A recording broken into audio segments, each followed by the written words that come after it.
Hello friends, പുതിയൊരു വീഡിയോയിലേക്ക് എല്ലാവർക്കും സ്വാഗതം. ഇന്ന് ഞാൻ നിങ്ങളിവിടെ കാണിക്കാൻ പോകുന്നത് നമ്മുടെ പച്ചക്കറികൾക്കൊക്കെ കൊടുക്കാൻ പറ്റിയ നല്ലൊരു വളമാണ്.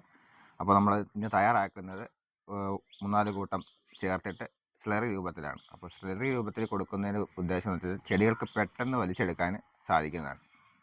അപ്പം എന്തൊക്കെ സാധനങ്ങൾ വേണമെന്ന് നമുക്ക് നോക്കാം. ജൈവ സ്ലറി എന്നാണ് ഇതിൻ്റെ പേര്. അപ്പം ഇതിന് വേണ്ടത് നമുക്ക് വേപ്പും പിണ്ണാക്കാണ്. പിന്നെ വേണ്ടത് എല്ലുപൊടി, ശർക്കര, കടലപ്പിണ്ണാക്ക്. ഈ 4 ഐറ്റമാണ് വേണ്ടത്. പിന്നെ അതിനോട് പച്ചച്ചാണകം എടുത്തിട്ടുണ്ട്. ഇവിടെ കുറച്ച് പച്ചച്ചാണകം മതി, ഒരു ശകലം വേണം. പച്ചച്ചാണകം കിട്ടുവാണെങ്കിൽ മാത്രം മതി, ഇല്ലെങ്കിൽ ഈ 4 ഐറ്റം മാത്രം മതിയായിരിക്കും. അപ്പോൾ ഇതുണ്ടാക്കാൻ വളരെ എളുപ്പമാണ്. ഇതെങ്ങനെയാണെന്ന് വെച്ചിട്ടുണ്ടെങ്കിൽ നമ്മുടെ പച്ചച്ചാണകം ആദ്യം എടുത്തിട്ടുണ്ട്. ആ ചാണകത്തിലേക്ക് നമുക്ക് ഈ എല്ലുപൊടി ഇടാം.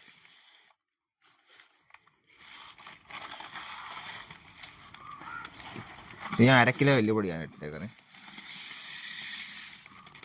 എല്ലാ സാധനവും ഒരേ തൂക്കത്തിൽ തന്നെ എടുക്കാൻ ശ്രമിക്കുക. എല്ലുപൊടി 1/2 കിലോ ഇട്ടിട്ടുണ്ട്. പിന്നെ നമുക്ക് വേപ്പും പിണ്ണാക്ക് 1/2 കിലോ വേപ്പും പിണ്ണാക്ക് ഇടുക.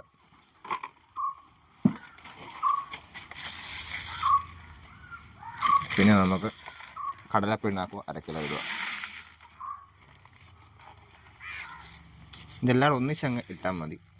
പിന്നെ നമുക്ക് ശർക്കര ഇടണം. ശർക്കര ഇടുന്ന വെച്ചിട്ടുണ്ടെങ്കിൽ ഇത് മണമൊക്കെ മാറാൻ വേണ്ടിയിട്ടാണ്. ഒരു കടലപ്പിണ്ണാക്കൊക്കെ പൊളിച്ച് കഴിയുമ്പോൾ കുറേ സ്മെല്ലൊക്കെ വരും. അപ്പോൾ ആ സ്മെല്ലൊക്കെ മാറി നല്ല രീതിയിൽ ഒരു മണം കിട്ടാൻ വേണ്ടിയിട്ടാണ് ഈ ശർക്കര നമ്മൾ ഉപയോഗിക്കുന്നത്. അത് കഴിഞ്ഞ് നമുക്ക് ഇതിലേക്ക് കുറച്ച് വെള്ളം ഒഴിക്കണം.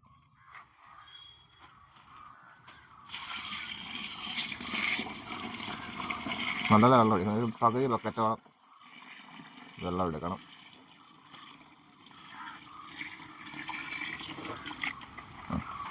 അത് കഴിഞ്ഞ് നമുക്ക് നന്നായിട്ടൊന്ന് കലക്കി കൊടുക്കാം.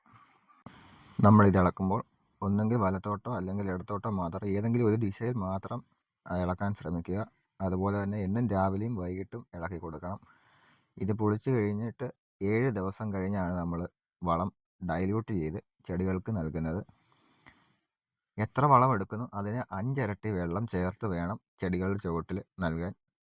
ഇത് നല്ലതുപോലെ പൂക്കുന്നതിനും കായ്ക്കുന്നതിനും സഹായിക്കുന്ന ഒരു വളം തന്നെയാണ്.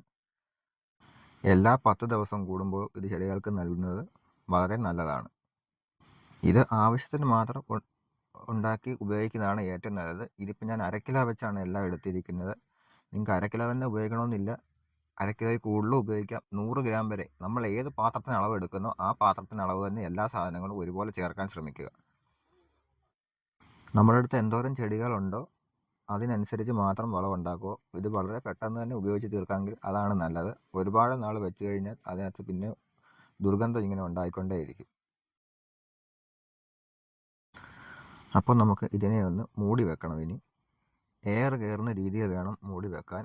അടപ്പിട്ടടച്ച് വെക്കരുത്. ഞാൻ ഇതുപോലെ ഇവിടെ ഒരു ഗ്രീൻ നെറ്റാണ് ഉപയോഗിക്കുന്നത്. ഇത് കടകളിൽ നിന്നൊക്കെ വാങ്ങാൻ കിട്ടും, 50 രൂപയൊക്കെയുള്ളൊരു മീറ്ററിന്. അപ്പോൾ അത് ആകുമ്പോൾ നല്ല എയർ സർക്കുലേഷൻ ഉള്ളിലേക്ക് കിട്ടുകയും ജീവാണുക്കൾ നല്ല രീതിയിൽ തന്നെ ഉണ്ടാവുകയും ചെയ്യും. അതോടൊപ്പം നമുക്ക് സ്മെല്ല് ഒരുപാട് കെട്ടി നിൽക്കാതെ അതിൻ്റെ ഗ്യാസുകളൊന്നും തെളി നിന്ന് അഴുക്കാവാതിരിക്കാനും നല്ലതാണ്. എയർ നല്ലപോലെ കടക്കണം ഇതിനുള്ളിലേക്ക്. ഇതൊന്ന് ചെറുതായി ടൈറ്റാക്കി വെക്കണം.